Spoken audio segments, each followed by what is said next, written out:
because I'm very delighted to announce the keynote speech by German Federal Foreign Minister Annalena Baerbock. Her Excellency is taking us into the substance of what we are dealing with today and why it is important. But please be aware that this setting doesn't allow her to dive as deep as she usually does and would like to. So please join me in welcoming Her Excellency Annalena Baerbock. A big applause.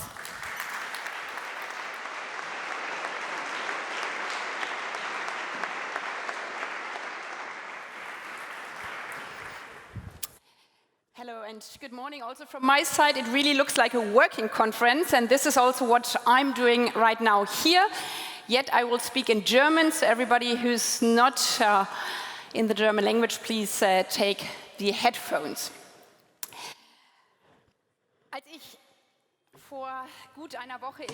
When I visited New York a week ago, I met, among others, the Foreign Minister of Grenada, and her main priority was, of course, how in their own country they can deal with the terrible impacts of Hurricane Beryl, who had devastated the country in July. With 260 kilometers per hour, this hurricane swept across Grenada, destroyed huge parts of the country. There was an entire blackout. Houses were swept away. And to be honest, I could hardly read anything about this in the papers in Germany, because these whirl storms devastating other countries have somehow become normality, have become part of our everyday lives. And when these storms hit countries that find themselves already in a difficult situation, and it means basically the end. Beryl not only hit Grenada and surrounding countries, but also Haiti, where, as we all know, we had a very unstable situation before the storm hit. Already a minimum of 700,000 people were displaced, so the situation in Haiti created additional pressure on a situation where neighboring countries such as the US or Canada had been trying to somehow stabilize the situation. And this is only one of the many, many examples that illustrate that the climate crisis is our biggest security challenge, the biggest security challenge of our time. The climate crisis exacerbates existing conflicts. It leads to massive displacement and forced migration, and thus exacerbates global instability. This is why it is so important for us that our work for climate action is not only a question of environmental protection, not only a question of technology, it is the question of how we manage the transformation into a climate-friendly world, but we also need to include in our thinking that it is a big security challenge for us. And this is why at the last COP in Dubai, it was so important that we together made the case for ending the fossil age. And to be honest, I believe that this success was only possible. And it was based on different countries from different regions coming together, not the old blocs, industrialized nations here, G77 here. There were bridge builders for this common action to end the fossil age. And these bridge builders were the countries where security and climate protection were coming together in an acute way. And it was a coincidence that it mainly was Central American countries, countries that feel that if we don't get a grip on climate change, their rather stable countries, stable democracies might become weaker.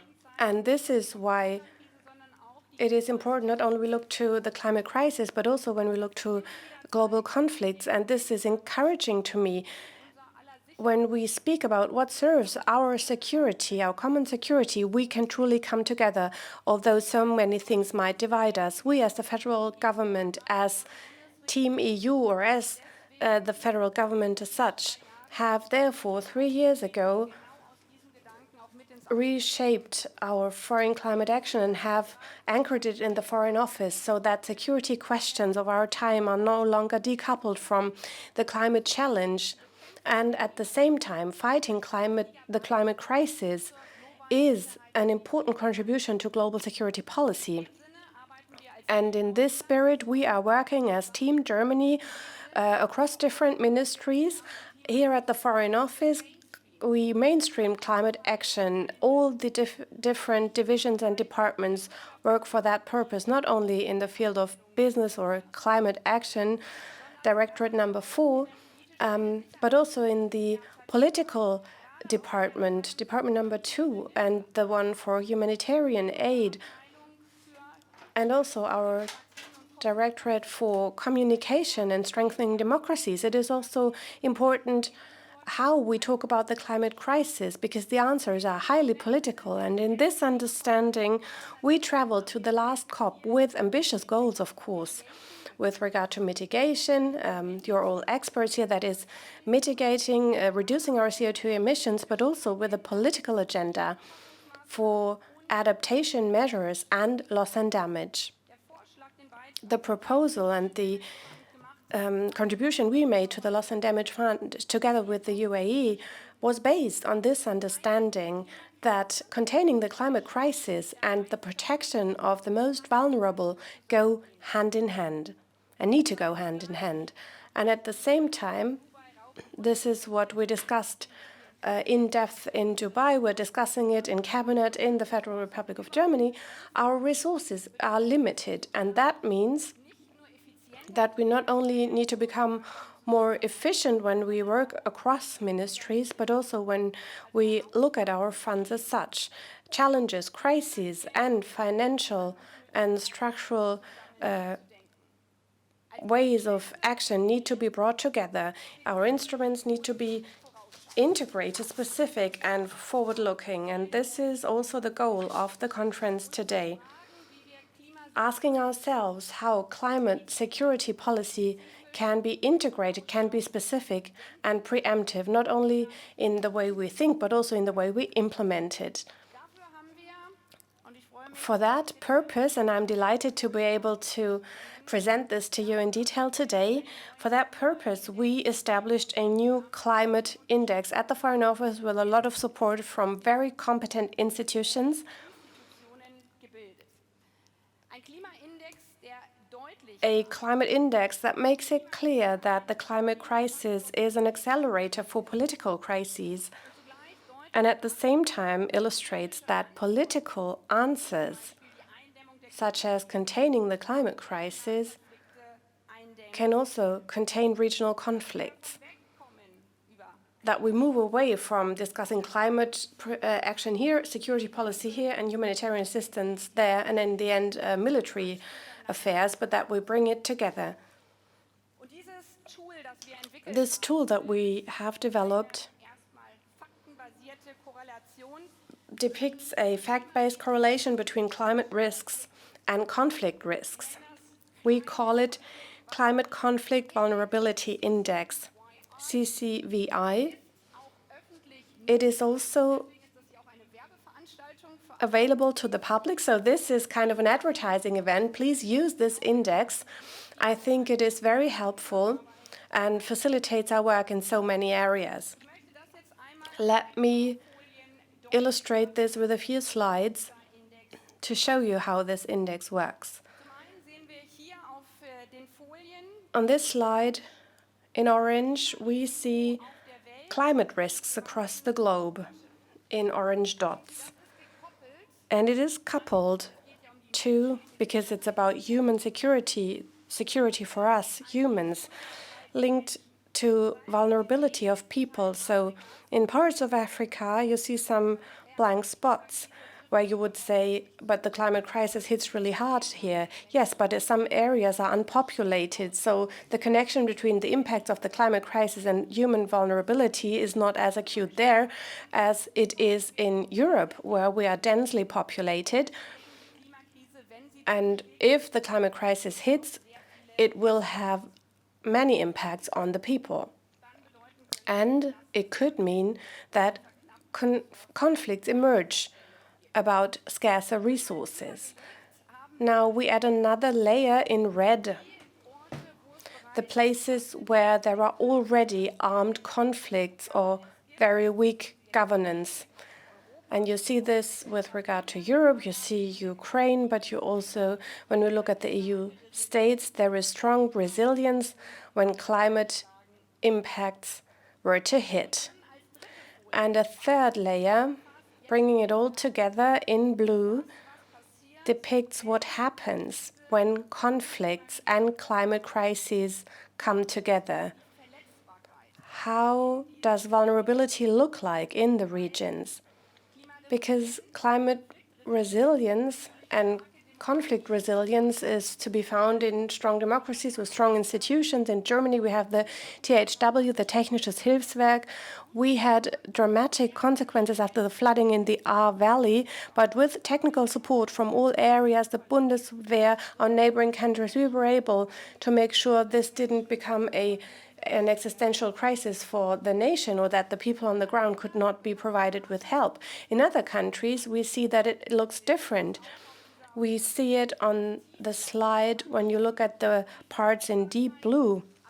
They depict where vulnerability is highest, and this is what this climate vulnerability index shows so clearly. In South Sudan, we already have one of the most severe conflicts in the world. The humanitarian situation is disastrous, and when floods happen, the whole system breaks down. In Sahel, you see the same coloring, or in Afghanistan. Experts speak about the perfect storm here, the perfect storm for additional disasters to happen. This is important for our work in order not to only react when everything has broken down already, but to act preemptively, to shape foreign policy, security policy, climate policy in a preemptive way. And the basis for that is this tool.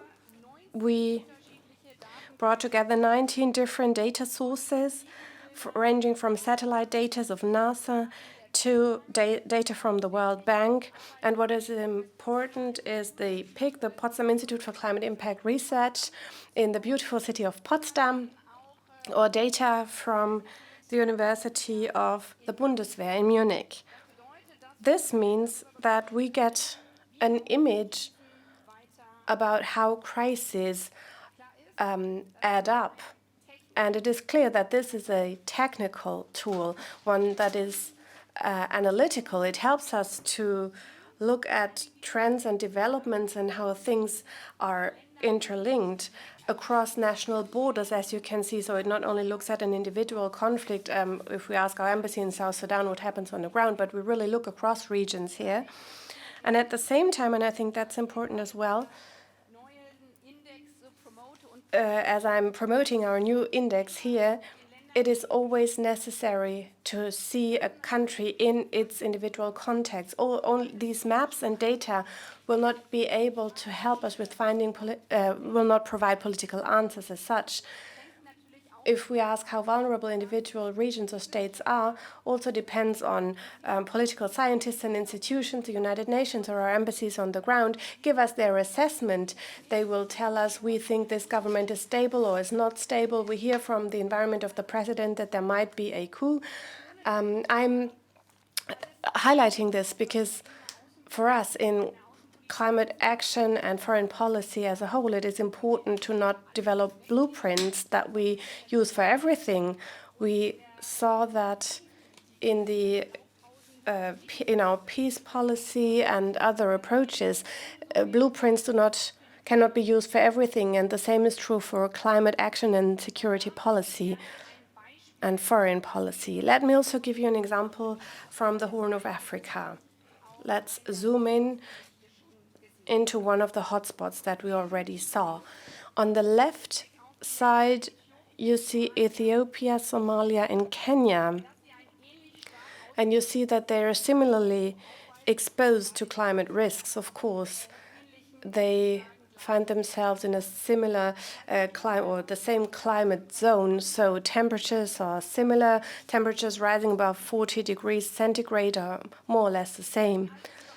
So we speak about a region where climate risks are obvious. At the same time, domestically, the situation looks very different. There are very different risk regions, and also between the states, we see different risks at the borders. If you look to the right, the red map, you see conflict risks, and this looks very different in the different countries. You see deep red from light pink or even white spots here. When we look to Kenya, state building institutions, all of this is much stronger and is more able to react than in the two neighboring countries. We know from neighboring regions that there are specific regional conflicts where the humanitarian situation is already dire. So it is important for us to look to regions and then also look into the countries themselves, zoom in, and we are updating these data with our 19 different partners. We are updating these maps every 3 months. This helps us to not have a tunnel vision here. Before, we had our Sahel strategy and drafted it for several years to come. Today, we see that climate events or regional tensions can develop differently in recent months, in only a few months. So we need to update data in order not to have a tunnel vision here. There are, of course, thousands of other slides I could show you, and PowerPoint presentations often lead to the audience losing interest. So we stop here. If you are interested in learning more about this tool, please do so. I hope you will not only look at it today, but in your daily work as well. This is www.climateconflict.org. All the data are available there, especially for the broader public. Sometimes there are sensitive country information, and the Foreign Office is, of course, ready to help, so you can always talk to us and talk to our staff. But of course, this is not only a technical issue. These data are highly political, and they are strengthening our climate action, foreign policy, our security policy, because we bring together different facts in order to develop our political guidelines and the ways we can act. And that's important to me also when it comes to how we use our resources. If we look at these maps, we might fall into despair. You will look at the war Russia is waging and the many conflicts, and people ask me, is it worth the effort? So it is important that we pool our efforts. And we need to ask ourselves the question, where can we change things? Sometimes it's only small details that will make a difference in the whole system or can prevent the situation from worsening. In foreign policy, in climate policy, in security policy, the idea is to prevent crises from happening or worsening. So if you have a big crisis or a big disaster happening, it is a bit late to react. So I would like to politically zoom in to the discussion that you will continue later on and see where we can come in as the different actors who come together here. When we look at Somalia, when we look at the different factors coming together here and see where foreign and security policy, humanitarian assistance, security assistance through police and other missions can help. But first and foremost, the different factors that really show the vulnerability are essential. We see that there are different reasons for the unstable situation in the country. 35 to 40% of violent conflicts, as we have just seen on the red map, in Somalia are intercommunal ones, intercommunal conflicts. 35 to 40% means that it is a big part of the insecurity in the country. especially when it comes to access to water and access to land. The climate crisis is exacerbating this already tense situation, these tense intercommunal tensions when the country is faced with droughts and water becomes ever more scarce. The climate crisis exacerbates the scarcity of natural resources. We saw this during the drought in 2022 and 2023 in Somalia and the severe flooding that followed. And at this moment, and some of you might want to ask, why are we now talking about loss and damage measures and adaptation in Somalia? Because if we weren't acting, other actors might come in. And after 2022, 2023 in Somalia, we could see that already different militias on the ground had unfortunately played a decisive role. And these terrorists, these militias, started to tax in the 21st century, so not only use blatant violence, but also use taxation, as of course we have taxation in Europe and elsewhere, to tax natural resources. So a good that had already become scarce, charcoal is one example, was submit to taxes, which exacerbated regional conflict. The scarcity of already limited natural resources was then used as a recruitment tool. So if, as a fisherman, you could no longer make a living, or if you had worked in agriculture before and couldn't make a living anymore because food had become too expensive or your livelihood had just disappeared, these militias went to the villages and recruited such people. When this happens, the state is weakened. If local militias go to villages, recruit young people, and tell them the state isn't doing anything for you, it's not protecting you, it doesn't provide a livelihood for you, it weakens state institutions. And if, in addition, and that's the seventh point, in a globalized world after 2022-23, through the war Russia has been waging, we see an additional scarcity of food due to very high prices for food. It can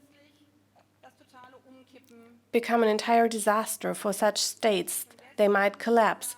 So for us it is important, and this is where it all goes back together again. When we were just asking what have prices for the import of grain to do with the security situation in Somalia, but when you look at the steps in between, you can see that if you had become active in other areas before by supporting after 2022-23, the impacts through Russia's war and rising prices for grain would have been limited. In a nutshell, for us, it is important that if our indices show us earlier where we can make a difference with our tools, where we can become active to prevent the perfect storm, it is very helpful. Also, and I'm also saying this with regard to the debates we're currently having on the budget and many other things, development assistance, humanitarian assistance is a topic here when we discuss, negotiate the national budget in Germany. Is it in Germany's interests? I say clearly yes, it is in the pure national interest of Germany. It's in the European interest because our index also has shown us very clearly that in a globalized, interconnected world, an exacerbation of security risk and human insecurity in these regions mean for us as one of the main destinations for migrants. So our slides also show this without going too much into detail, but let me briefly present you 3 slides show us the impacts of the climate crisis, the exacerbated security crisis, and forced migration and displacement across borders. On this slide, you see the year of 2023. In blue, you see national disasters, droughts and floods. Also in industrialized nations, as we can see. But again, when we look to the impacts in Europe, in North America, we do not see that forced migration or displacement, even though there might be temporary movements of people to in the wake of a natural disaster. In orange, we see people who lost their homes due to the climate crisis. So you simply cannot stay. Again, our valley, we've seen support on the ground, millions of euros of support arrived, but things like that cannot be done everywhere in the world. And you see in orange, the orange circles, especially in Africa, people are forced to leave their homes. And we saw this.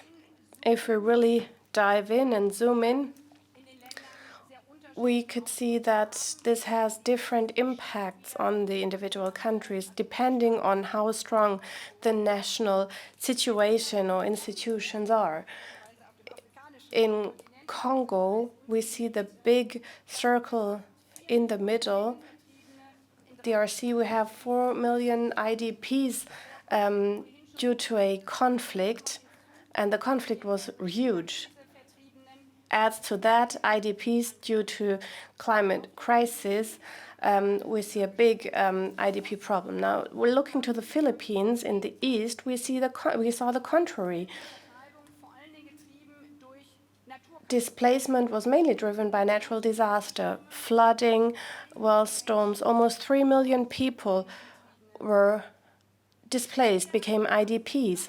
Now, if this comes together, if both applies in a country that, compared to the Philippines, cannot deal with it alone, because there are domestic conflicts like in Myanmar, you see that we have a deadly combination here.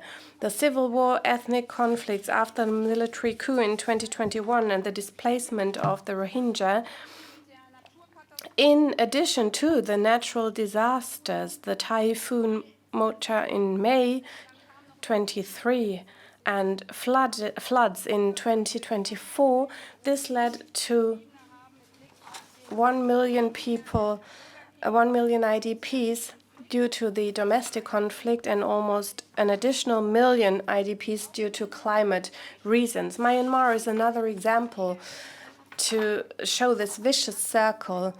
In 2028, so a leap back, we saw the cyclone Nargis,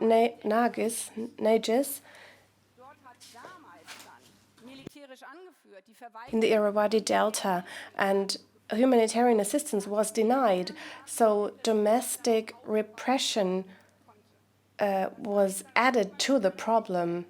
So this illustrates very well that we had seen a debate. I don't know who remembers it, but there were debates about can you deny humanitarian assistance? Is that permissible under international law? Now, when we think back to our circle and the tools that we have, we saw that the situation on the ground deteriorated again with the situation of the Rohingya, and it also had terrible impacts on neighboring countries such as Bangladesh. Now, we see the hotspots, but to make a positive remark, we see also areas where states are capable of acting. We see that we can deal with such events, although our resources are limited. And let me show you another slide and make the bridge to the next COP. With the big two wars that we see in the Middle East and Russia's war, we ask ourselves whether it is all worth the effort. And in climate policy, not only when it comes to melting ice caps or the question of how many droughts we see in the world, especially when we look to our climate action policy and our foreign policy? Is it worthwhile fighting for every tenth of a degree of minimizing global warming, especially in terms of global security? And when we look to migration, forced displacement, and what it means in terms of instability in a 2-degree world, estimations say that 189 million people will see themselves faced with food insecurity. It's not a small number, but when we look at the entire population of the planet, it is more or less manageable, I would say. So if there is a 2-degree increase, in Paris we agreed to 1.5 degrees, but we're somehow in between 1.7 to 2 degrees, to 1.8 degrees. So every tenth of a degree is important, and it's important not to give up. If we were to give up and landed in a 4-degree world, if we were not to implement the decisions we've taken in Dubai, ending the fossil age, and if we were ending up with a 4-degree world by the end of the century, estimates say that 1.8 billion people would face 1.8 billion people would face food insecurity. Now, being aware of this in every political decision you take, not what it means for tomorrow, but for the next 20 to 30 years, for our own security, I think it is worth every effort.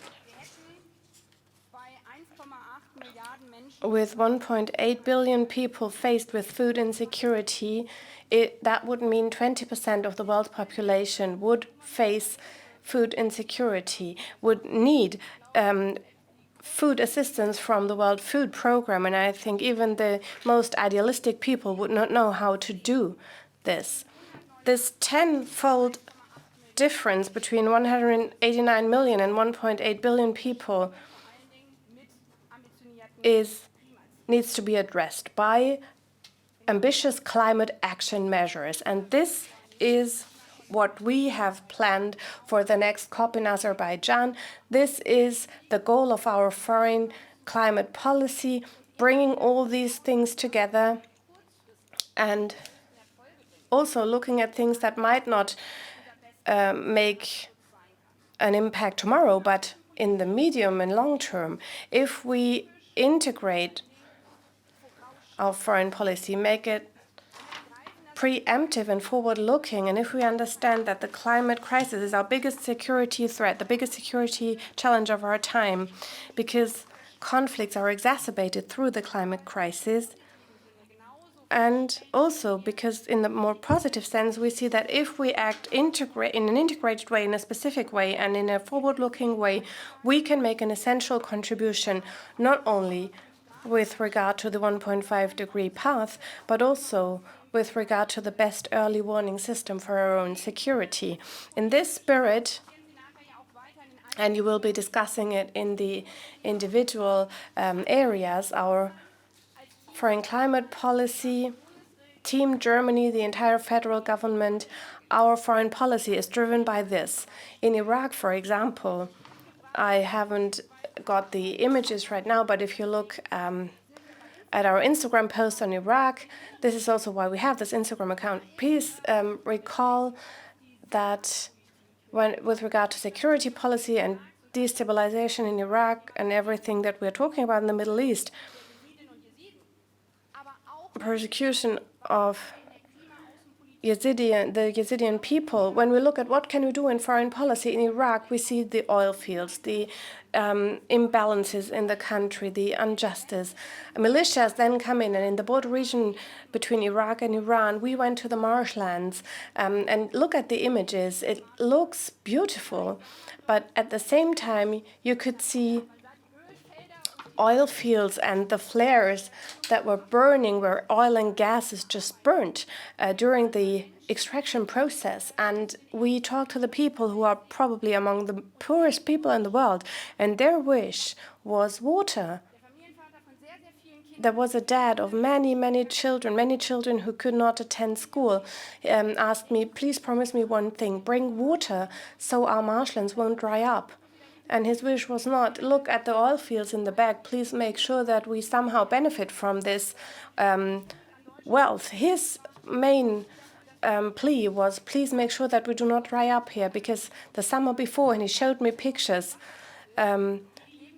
animals had died because who are the part of the livelihood of the people on the ground. So if we look at the people in Iraq and what we do with migration agreements, security policy, how can we support the fight against ISIS?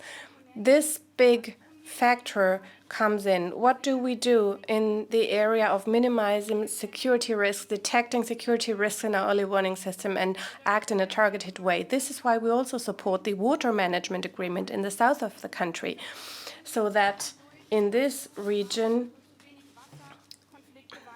no new conflicts emerge or are exacerbated due to limited resources. Weathering risk, the early warning systems about daily meteorology and what it means for food security are also fields where we can act proactively. Germany cannot do it alone, so we are doing it in the framework of our we did it in the framework of our G7 presidency, and in the following years we also launched G7 measures so that we act together with other partners. In the many peacekeeping missions that we are engaged in, we always have a component of local climate protection. In all the peacekeeping missions, we collected climate indicators and governance data, and that will play an important role for the United Nations as well. And counseling on the ground is also something that we have very much put forward, that we overcome this thinking in silos in the UN, and that climate and security counseling on the ground has become part of these missions so that people on the ground can sit together. As you remember, militias might come in and recruit people, but as a UN mission, you can now provide an alternative to people, saying, if your livelihood breaks away, we have a solution for you, we can help you. So act in an integrated, specific, and forward-looking manner. Crisis prevention on the ground then will be improved, and going back to Germany, it is also more efficient. We have provided data in the field of our humanitarian assistance, and if we are guided by our principle of preemptive humanitarian assistance, it is 7 times more efficient than if we were only to react after the typhoon has hit. Because if you do the weathering risk assessment beforehand, and you know in 7 days a typhoon or a cyclone might come up, and talk to the local population, help evacuate people, cattle, and so forth, it means you don't have to rebuild everything after. And in prevention, it can always happen that a typhoon then goes around and doesn't really hit, but even in that case, it is more efficient because the other 6 times will happen as well. So it will be more efficient, but we are not yet where we need to be. As we always have learned during COVID, there is no glory in prevention. If we have such prevention projects in the budget, we are often asked why we really need this. So we need to convince people, but 5% of our humanitarian assistance are dedicated already to preemptive humanitarian assistance. And another example, also to show to be an example and show others how we can do things. Also with regard to COP in Baku, making it clearer that this is about more than climate action. It is about security policy. It is about scarce resources, using them efficiently together. As Team Germany, as Team Europe, and at the last COP in Dubai, we could really feel this as team of those countries that are convinced that international cooperation is the best protection for themselves, and making the case for the international order is in their own very own national security interest. And about 140, 150 countries came together in Dubai last year and were able to convince the spoilers, because also countries that see things differently than those who believe in the rules-based international order have their own vested interests. This is why we have these maps. The climate crisis does not stop at national borders. It also hits the strongest country, the economically and militarily strongest country. This is what we need to bear in mind with everything that divides us. And at the next COP, we also need to show clearly that it is not only in the general international interest, it is in the nation states' individual interest as well. And the next COP, of course, will also bring many challenges in different dimensions, but also there, we hopefully will be able to show, and we're working on this at the Foreign Office in a different area, we are working on the idea that we can unite in climate action policy. Armenia and Azerbaijan very much marked by conflict. Now the conference is happening in the region. Maybe we can end this conflict then. And looking to Central Asia,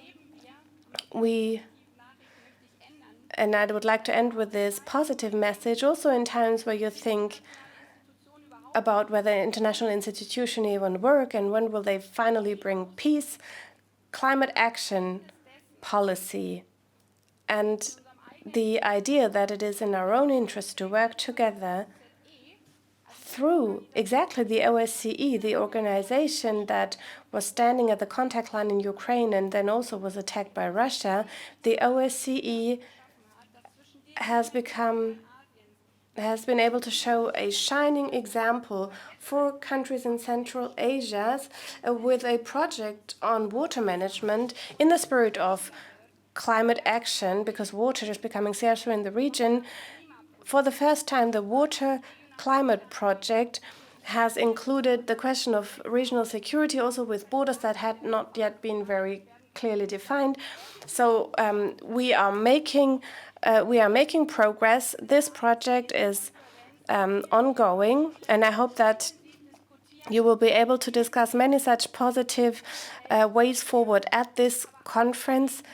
We see that factors can exacerbate the situation in the ground, but we also see that we can make progress and that we can find solutions. So I wish all of us a very successful conference, and I'm looking forward to seeing you again at the climate conference in Baku. Thank you.